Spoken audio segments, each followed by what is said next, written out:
అందరికీ నా ప్రత్యేక ధన్యవాదాలు. ఈరోజు రాష్ట్రీయ ప్రజా కాంగ్రెస్ పార్టీ ఆంధ్రప్రదేశ్లో ఒక ఆంధ్ర అనే ఒక ప్రైడ్ని ప్రతి ఇంటి నుంచి కదిలించాలనే ఒక లక్ష్య సాధనతో ఒక కార్యాచరణని సిద్ధం చేస్తుంది. ఎందుకంటే ఈరోజు ఆంధ్రప్రదేశ్కి ఏమాత్రం సంబంధం లేనటువంటి వాళ్ళందరూ, ఆంధ్ర మట్టి వాసన తెలియనటువంటి వాళ్ళందరూ ఆంధ్రప్రదేశ్లో తొడలు కొడుతూ ప్రజల భవిష్యత్తుని దారి మళ్లిస్తున్నారు.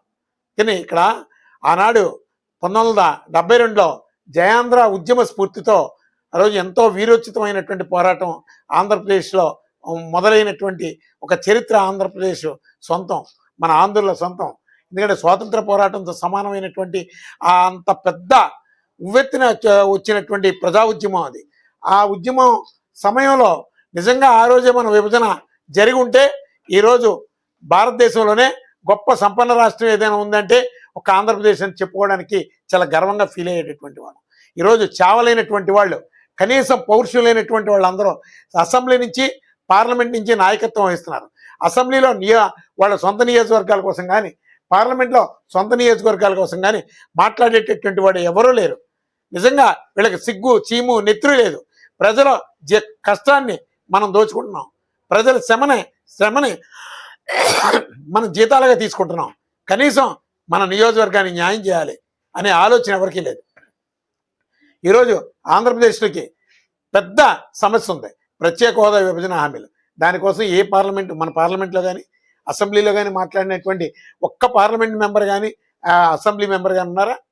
నిజంగా వీళ్ళకి చావుందా, సిగ్గుందా?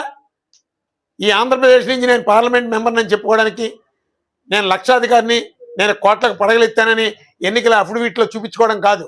ఆ డబ్బు ఏదైనా సరే నా ఆంధ్రుడిది, నా ఆంధ్రుడు ఇచ్చే కష్టం శ్రమ.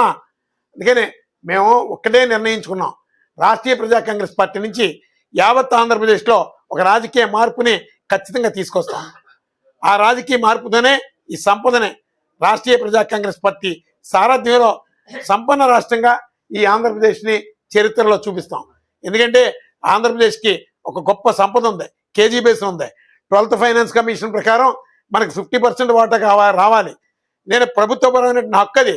నిజంగా కేజీ బేసిన్లో లాభాల్లో 50% వాటా ఆంధ్రప్రదేశ్ కేటాయిస్తే మరో దుబాయ్, కువైట్ గొప్ప సంపన్న దేశాలతో సరిసమానంగా ఉన్నటువంటి రాష్ట్రం ఏదైనా ఉందంటే ఆంధ్రప్రదేశ్ అని చెప్పుకోవడానికి గర్వంగా ఫీల్ అవ్వచ్చు ప్రతి ఆంధ్రుడు.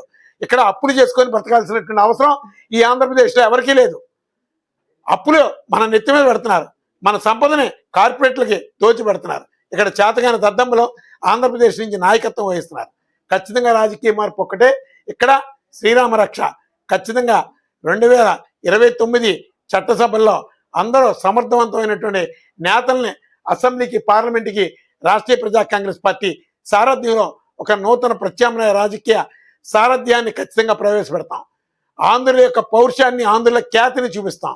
ప్రతి నోటితోని, ప్రతి ఇంటి నుంచి కూడా జై ఆంధ్ర, సేవ్ ఆంధ్ర నినాదాన్ని, మరో వందే మాత్ర గీతం లాంటి ఒక ఉద్యమ స్లోగన్ని ప్రతి నోటితోని, ప్రతి వాడలోని కూడా వినిపించే ఒక ఉత్పన్నమైనటువంటి రోజుని రాష్ట్రీయ ప్రజా కాంగ్రెస్ పార్టీ తీసుకొస్తుందని ఈ సందర్భంగా తెలియజేస్తూ, మరో స్వాతంత్ర పోరాట ఉద్యమ స్ఫూర్తిగా జయాంధ్ర సేవాంధ్ర నినాదాన్ని ప్రతి ఆంధ్రుడు కూడా ప్రతి గ్రామాన్ని తీసుకువెళ్ళాలని, అప్పుడే ఆంధ్రప్రదేశ్కి ఒక అద్భుతమైనటువంటి భవిష్యత్తు ఉంటుందని ఈ సందర్భంగా తెలియజేస్తూ సెలవు తీసుకుంటాను.